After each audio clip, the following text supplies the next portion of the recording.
every single year, there's at least one or two picks where we go, how the hell did that prospect go in the first round? We did not see that coming. Could the Eagles take one of those prospects and shock the world in 2025? We'll get into it coming up next right here on the Locked On Eagles podcast.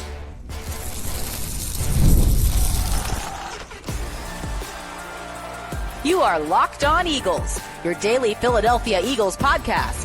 Part of the Locked On Podcast Network, your team every day.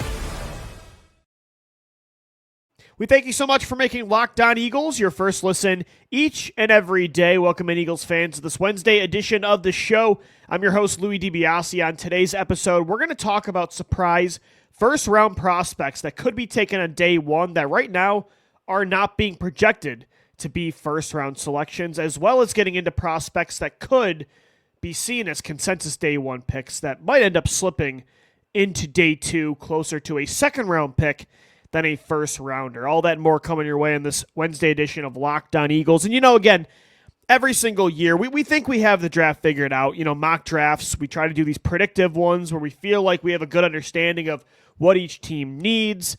We have it narrowed down to a few prospects for each pick, and then after a couple picks, it just all goes out the window. And the draft shows every year that it's unpredictable. But at the same time, most of the time, these players all go in a similar range that we projected, even if it's not to the exact team. Normally, we have a good idea of where a prospect's going to go in the first, second, third round, rounds 1 through 7. However, every single year as well, there's always a player or two that we're like, what? He got taken where? He was taken today, not tomorrow? I'll never forget when the New England Patriots a few years ago drafted Cole Strange, the guard from Chattanooga. And Sean McVay, actually, the Rams were holding their post-draft press conference, and they reacted live to the Patriots taking him in the first round, and they started laughing. I remember McVay and Les Snead, they said they were watching his tape, potentially preparing to take him in the second or third round, right? So Cole Strange is a guy that I always think of, or even the Eagles. Back in 2014, Marcus Smith was a guy that year that I personally had projected to be a third-round selection. In fact, at the time, I'm running this very small Eagles blog, and I did a mock draft. I had the Eagles selecting Marcus Smith in the third round, and then out of nowhere, because the board just was an absolute disaster in that draft the way it fell, the Eagles took Marcus Smith in the first round. So this happens every single year. Who are 5 players that could be surprise first-round picks this year? I think there's some on offense and defense that you could surprisingly hear their name called by Roger Goodell on day one. And the number one guy for me that is likely, to me, more so a second-round prospect that could get bumped up into day one is LSU tight end Mason Taylor. I just feel like in a weaker wide receiver class and a really good tight end class that is going to have Warren and Loveland likely both be top 15, top 20 picks, there could be a weapon-needy team at the back end of day one that could look to add a Mason Taylor instead of another wide receiver. I think Mason Taylor could absolutely be that third tight end selected in the first round. He is such a complete player. He's faster than we thought. I think on tape, he plays fast, but his 40-yard dash was a lot faster than I thought he would run. He has that athleticism, the route running, I think the contested catch ability. He's got really good hands. I think outside of Warren and Loveland, he's overall the most complete player in that second tier of tight ends. And again, when you consider that complete repertoire, when you look at he's testing very well, his film is really solid. You look at the weaker wide receiver class, how good of a tight end class it is, and how some of those teams at the end of day one could use more pass catchers. I think Mason Taylor is someone that I wouldn't be surprised at all if he's a first-round pick. I would project, again, he's closer to a early to mid-second-round pick. But if you told me even the Eagles selected Mason Taylor with a 32nd overall pick, that's not something I'm predicting, and there's at least, I'd say, 10 to 15 prospects I would say the Eagles are more likely to take on day one. But if you told me that Mason Taylor was a guy the Eagles were considering on day one, I wouldn't be surprised. A 32nd overall, I'm not saying he's worth that pick, but it's not far off. I could totally see Mason Taylor being a day one selection. And I could also see on offense, we talked about him yesterday, Alabama quarterback Jalen Milroe. I mean, I just think a team's going to bet on his traits, the elite arm strength, the elite athleticism. Yeah, the floor is really low, but the ceiling is through the roof, and teams have been known to take chances on these kind of prospects earlier than later.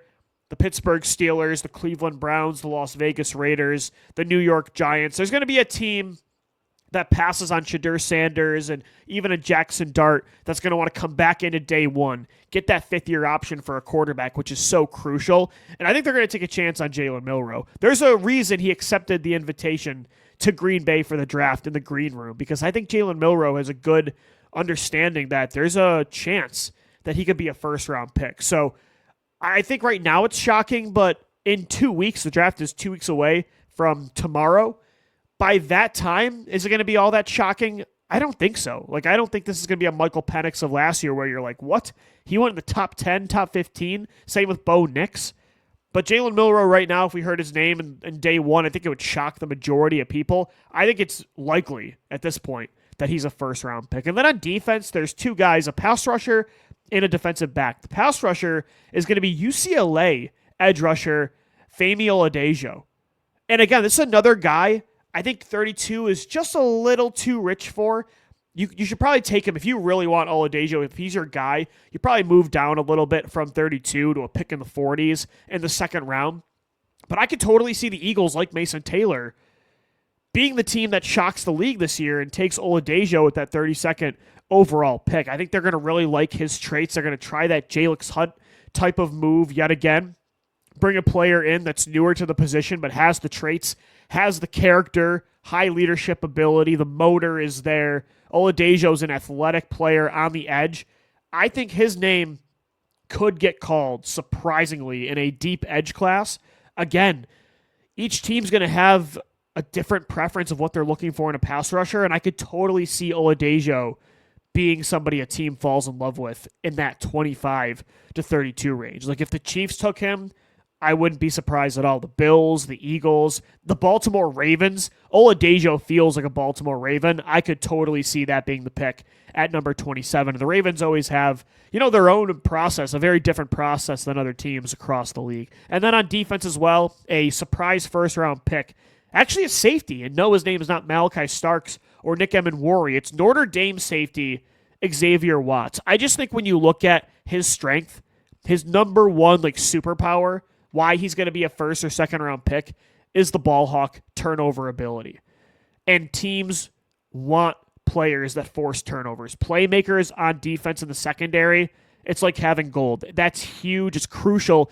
When you look at his interception numbers, they're ridiculous. 6 interceptions in 2024, 7 interceptions in 2023. He tested a lot better than I thought. I loved seeing him run a pretty fast 40-yard dash. I was wondering how he would grade out at the combine at his pro day. Xavier Watts on tape is not the best one-on-one coverage safety. He's not the twitchiest defensive back, but that kind of instinct, that kind of ball skills coming downhill, I think a team could talk themselves into Xavier Watts, even over a Nick Emenwari, whose tape is a little more inconsistent. And Watts played in some big games at Notre Dame, who made the national championship in 2024. I could even see him being the second safety off the board. If not, there's a chance this year that 3 safeties are taken. In the modern day cover 2 shell world that is the NFL defense, I could see an emphasis on bringing in playmaking safeties across the league. And again, a lot of these guys, not Jalen Milroe, of course, but 3 of these 4 guys that I've mentioned, I wouldn't be surprised if the Eagles were the team that took them at 32. LSU tight end Mason Taylor, UCLA edge rusher Femi Oladejo, and then Notre Dame safety Xavier Watts. Alabama Jalen Milroe, I think he could be taken at 32, kind of like Lamar Jackson in 2018 at the Eagles spot, but that would be in the form of a trade down where the Eagles give the pick to somebody else and move down again in that 33 to 45 range. That's where I could see them moving down for a team that wants to come up and get Jalen Milroe. One other pick too, by the way, before we take a break, that I could totally see being a surprise first-round pick is actually Omar Norman Lotz, the Tennessee defensive tackle. I just think, again, the pass rushing defensive tackle in the modern day is such a crucial role to have. It's such an important player to have on defense. And after Walter Nolan, I think there's a little bit of a drop-off at defensive tackle. And there's guys like, TJ Sanders. You look at Shamar Turner from Texas A&M. Those are some athletic guys on the inside, but Omar Norman-Lott has the size. He's got the pass rushing experience. Has 4.5 sacks, I believe, right? And 2024, 5.5 sacks in 2023, 9.5 sacks overall the last 2 years. Like a pass rushing defensive tackle from the SEC who's been on a lot of top 30 visits the last few weeks. I think keep an eye out for Omar Norman-Lott as well as a surprise day one pick. So if a lot of these guys go earlier than we thought, there will be guys that fall down the board. Who are some players that could shock the league in a different way by right now being seen as a consensus first-round selection that suddenly is not picked on day one and is actually a second-round pick? We'll get into those players coming up next right here on the Locked On Eagles podcast. Today's episode of the Locked On Eagles podcast is brought to you by FanDuel, America's #1 sportsbook. The NBA playoffs, they're almost here. FanDuel is giving new customers an incredible way to get in on the action. Right now, when you join FanDuel and place your first $5 bet, you'll get $250 in bonus bets if your bet wins. I love how FanDuel makes it so easy to bet, whether it's picking your favorite team or diving into player props. Like, I just took Luka Doncic's over on points 4 with his return to Dallas. He had over 40 points in that game, so I won big on player props through FanDuel. From three-pointers to steals to assists, FanDuel has so many ways to bet your favorite player props. Plus, after the game tips off, you can even combine live prop bets into a same-game parlay for a chance to win big. So don't miss out. Head to FanDuel.com and claim your $250 in bonus bets today. Thanks as always for making Locked On Eagles your first listen each and every day. It's a Wednesday edition of the show, and we're getting into surprise picks or non-picks on day one. Surprise risers that could be hearing their name called on day one that we're not expecting at all. Guys like LSU tight end Mason Taylor, UCLA edge rusher Femi Oladejo, Notre Dame safety Xavier Watts, Alabama quarterback Jalen Milroe, maybe even Tennessee defensive tackle Omar Norman-Lott. Every year, there's at least a few surprise picks on day one where you're like, how the hell did Marcus Smith go in the first round? Or Danny Watkins. The Eagles did it a few times in the early 2010s. And like a Cole Strange from the New England Patriots a few years ago, right? Or I remember when the New Orleans Saints took, actually it was two players, Marcus Davenport and Peyton Turner, really early in those drafts. And you're like, whoa, they went there that early? Like unbelievable. Like again, every team has a different board. Their evaluation process is different. So, I think, again, the draft is unpredictable, but we normally do a pretty good job of hitting on where, like, the range of where a player is going to go. But you don't do that with every pick. Every year there's going to be surprises. Nobody goes 32 of 32 in an NFL mock draft, and they don't really come close to that either. So I could totally see some surprise picks. I could totally see the opposite as well, where we do think we have a good idea of where a guy's going to go, and we think he's going to be a slam dunk first-round pick, and then suddenly his name's not called at all on day one, and he's either left in the green room waiting, and it doesn't happen, he's got to come back for day two, or he's just waiting at home, and that phone call doesn't come. Like, I remember last year, Will Levis with Kentucky, coming out of Kentucky. I thought he was going to be, there was a chance he was a top 5 pick. Everybody thought that he would, so this was actually 2 years ago? Yeah, 2 years ago, not last year. So Will Levis, I thought he was going to be the pick at 4 to the Indianapolis Colts. I did not think that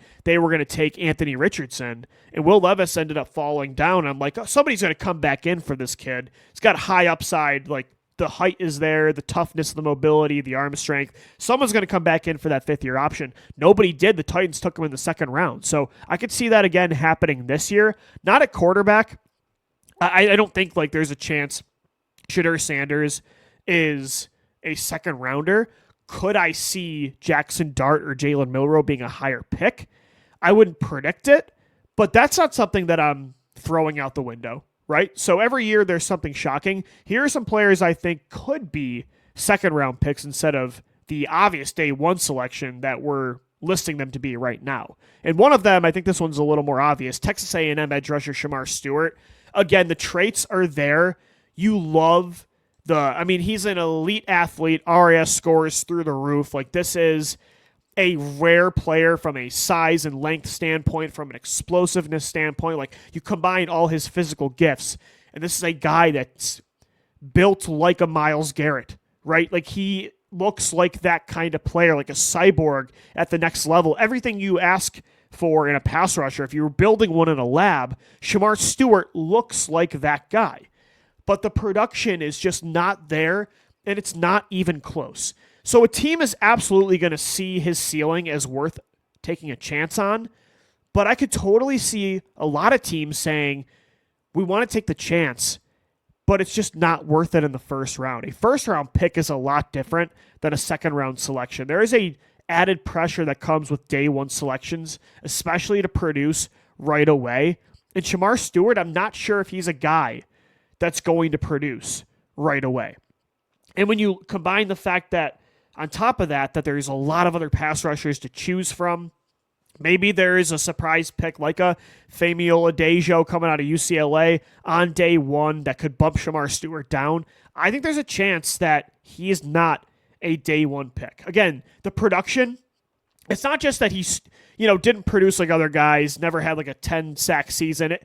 He never had a year where he had more than 2 sacks at Texas A&M. And that was with a lot of other pass rushers on that defensive line taking attention away. Walter Nolan was there a few years ago. Shamar Turner on the inside. You had Nick Scorton on the other side. Like, that's a good defensive line to take some pressure off Shamar Stewart, and he still didn't produce. So I think he's worth a first-round pick. I would absolutely be willing to take the chance, but I could see a lot of teams not seeing it as too rich of a risk right now, considering the ADP that's being placed on him. Like, his average draft position in mock drafts is like a top 10, top 15 overall pick. I think he could slip past the first round. Another guy that I think will likely not be a first-round pick, actually, I think most people would be surprised. At most mocks, I see him going in the top 20. I don't think he's going to be a first-round pick, and it's Marshall edge rusher Mike Green. I think the concerns off the field with the sexual assault allegations, I think that's going to turn a lot of teams off. Maybe not everybody. Howie Roseman said his process with those kind of situations, he takes the player off the board. They don't even watch the tape. He said that on the Todd McShay show. I believe that was during the Combine, right? Yeah, so I think he's definitely not on the Eagles board. I think a lot of other teams are going to feel the same way. And again, with a lot of other good pass rushing options to choose from, why would you take the risk on this? A team could. I could see Mike Green being a pick from 20 to 32, but I would not be surprised at all if he is not a first-round pick. And another guy that's kind of a pass rusher, kind of an inside linebacker, a tweener type, that could fall outside of day one because of that, because of the labrum injury that he had to have surgery on in the offseason. And the position he plays, if they do think he's an inside linebacker, I could see Jahad Campbell falling outside of day one. I love his traits. Like, he is a guy that has the range, the explosiveness, the athleticism, the pass rushing prowess. I think he has coverage upside. He's the kind of guy you want in a modern day linebacker, an every down player, if he can develop as such. But at the same time, he wasn't really a great 3-down linebacker at Alabama, more of a 2-down, sometimes a pass rushing specialist that teams might see more on the edge. And again, these kind of players, I see it as a positive. They can play many spots. It's, to me, that versatility is a positive. But a lot of teams say, well, why aren't you a master of either one of these positions? Like, are you just a role player that can do both kind of good, but you're not going to perfect either one? You don't have a star ceiling at either position. And if that's the case, I could see teams being like, no thanks, we'll let you slip down the board. I think that's what happened with Cooper DeJean last year. Cooper DeJean, to me, I was excited about Cooper DeJean. He played the boundary at Iowa most of the time on the outside of corner. I thought he'd be a great slot corner. So did Geno. He was a great slot corner. Geno actually projected him to be a safety at the next level when he was with the podcast. I think he could be that. He can return kicks. He can do so many things. He's just a football player. But a lot of teams were like, what is he at the next level? And that question sometimes can have a player's stock drop.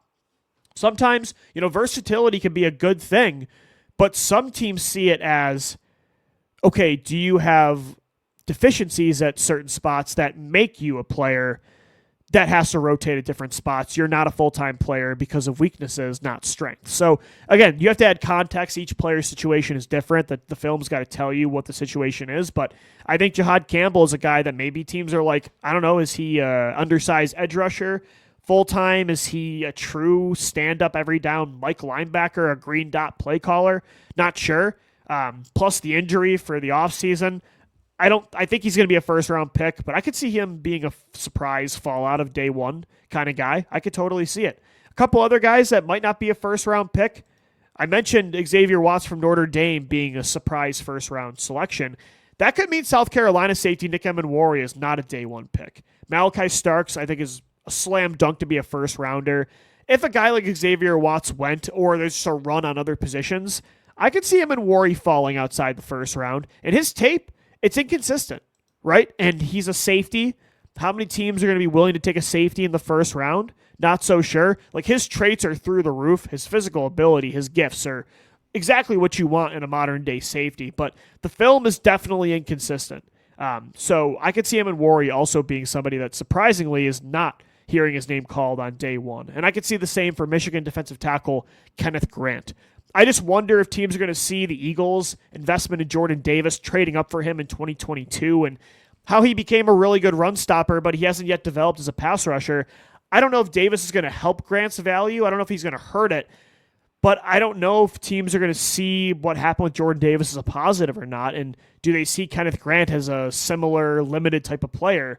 Is a run-stopping, really good, high-end nose tackle that plays two downs, is that worth a first-round pick? Now, he had 3 sacks at least in back-to-back years, played in some big games in Michigan. He is athletic for a bigger defensive lineman like this, but so is Jordan Davis, and I could see teams being like, he's kind of a one-trick pony, and that's not really worth a first-round pick. Like, there's nothing, you got to be special to be a first-round pick, and maybe they don't see the special in Kenneth Grant. So those are some guys I think could fall outside of the first round. All right, guys, coming up next right here on the Locked On Eagles podcast as we wrap up this Wednesday edition of the show. A lot of free agents departed from Philadelphia this year. If the Eagles are trying to replace that exact style of players, prospects that resemble those free agents the most, who could they look to replace Josh Sweat with? Milton Williams, Darius Slay, all that and more coming your way on this Wednesday edition of Locked On Eagles. Today's episode of the Locked On Eagles podcast is brought to you by Chewy. You've probably heard of Chewy. They really do have everything you need to keep your pet happy and healthy. Whether you're shopping for food, treats, or even pet healthcare, Chewy makes it easy, fast, and affordable. With over 100,000 products from all your favorite brands, Chewy has everything your pet needs, from food, treats, toys, beds, and grooming. It's not just for dogs and cats. They've got supplies for birds, fish, reptile, and small pets as well. Chewy also makes it easy to manage your pet's health with prescription, telehealth vet visits, and even in-person vet clinics rolling out nationwide. I personally have been using Chewy for a year now. They're my lifeline I'm a first-time cat owner. Hold on, for our YouTube viewers, let me get MJ up here. Look at this beautiful thing. Look at this beautiful cat. And I adopted her last June. This is the first pet I've ever had on my own. I use Chewy all the time to get her not just toys, she's an addict for toys, but for, again, pet care, for health care, for food. They've really been like a clutch lifeline for me through my first year of being a pet owner. Chewy has everything you need to keep your pet happy and healthy. Right now, you can save $20 on your first order and get free shipping by going to Chewy.com or clicking the link in the description. Save $20 on your first order with free shipping by clicking the link in the description. Minimum purchase required. New customers only. Terms and conditions apply. See site for complete details. All right, we're wrapping up this Wednesday edition of the Locked On Eagles podcast, getting deep into some draft talk. 2 weeks away, the 2025 NFL Draft will be starting tomorrow. Unbelievable that we're here already. The Eagles, they got some holes to fill. They lost a lot of players in free agency, especially on the defensive side of the ball. A lot of young players on the roster, though, that they're expecting to step up and fill those shoes. Some free agents they brought in as well, like on the edge, Azeez Ojulari and Joshua Uche. But I think the draft will bring a lot of those replacements. And if they're like, look, the Eagles lost a lot of free agents, but it doesn't mean they didn't value those players. They didn't want to keep those guys. Like, they valued Josh Sweat and Milton Williams and definitely Darius Slay and Mekhi Becton. Like, in other years, those are players they definitely pay. But they have such a high payroll on offense. They have other young emerging stars on defense that are going to cost them $30+ million a year that they can't pay everybody. But if they want to bring back a similar player to Josh Sweat, a similar player to Milton Williams, to Brandon Graham, an all-time franchise legend that's on the Eagles' Mount Rushmore, who are the prospects in the draft that actually most resemble those guys? I think there are some prospects on all 3 days.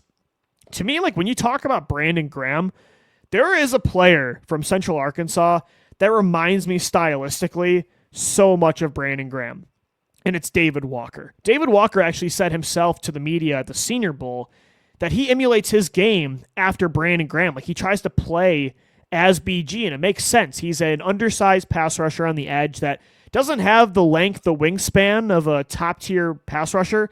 BG did not have that length either. He had to win in other ways. And Walker said, like, he tries to be like Brandon Graham, and you can see it. You can see the high motor, the technique, the ability to win both outside and inside. I think Walker is going to be a steal of a pick in like the 3rd or 4th round. And I think he reminds me, honestly, a lot of Brandon Graham. And he's a great guy off the field, like a culture setter. I think this is a good locker room player to have. Is he an alpha number 1 edge rusher? Maybe not, but he's going to be a really good number 2 or number 3 that constantly has good pass rusher win rate numbers. Like the Senior Bowl, he wrecked his one-on-ones. David Walker, he reminds me so much of Brandon Graham. And honestly, I think when you look at as well on the defensive line, another player they lost in Milton Williams, who was instrumental in the Super Bowl win. There is a guy in the first round that we talk about a lot that reminds me of Milton Williams, and I've seen other, draft analysts comp Milton Williams to this player, and it's Walter Nolan of Ole Miss. Like, these are both guys that are going to make their money getting to the quarterback on the inside, taking advantage of one-on-ones, mismatches that Jalen Carter is going to allow you to have as he commands more double teams in football than any other interior defensive lineman. Walter Nolan, if you want your next Milton Williams, like that pass rushing specialist next to Moro Ijoma, Jalen Carter, and Jordan Davis, I think Walter Nolan is that guy. I think he's definitely that guy. Shamar Stewart, by the way, I was talking about Shamar in segment 2. He kind of gives me Josh Sweat vibes. The problem is, and why I said he's not going to be a first-round pick, why Josh Sweat was a 4th rounder, is the traits are there, but the production was not. Like, it's a riskier selection. It's a low floor player. You're going off a lot of projections because the tape, it's not great. And so Josh Sweat was not worth a first-round pick coming out of Florida State, but he was worth a flyer in the 4th round, and he ended up panning out. Like, that's who I think Shamar Stewart could be, is not a Myles Garrett type, even though that's what he looks like physically, built to be. But I think he could be Josh Sweat. And Josh Sweat, remember, he took Shamar Stewart. That's why he might not be a first-round pick. First-round picks, they need to produce right away. Shamar Stewart might take 2 to 3 years to really peak, to really develop. And that's exactly what happened with Josh Sweat. 2018, he was raw as ever. Like, he was a 4th or 5th guy in the rotation, barely played, and you could see it. Like, he didn't have a lot of pass rush moves. And then 2019, he took some steps, but still was like a 4th guy in the rotation. 2020, 2021, that's when he really got his legs. Year 3, year 4, I think that's the same thing for Shamar Stewart.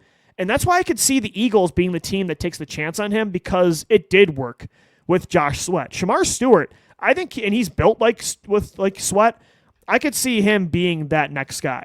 Like number 94 originally, now number 19 with the Arizona Cardinals.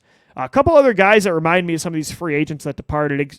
Xavier Watts, I think he can be your next Chauncey Gardner-Johnson. And like I said, it's because of that ball hawk ability. CGJ had 6 interceptions in both years. He was with the Eagles in 2022, 2024, 12 interceptions total in those 2 years with the Birds.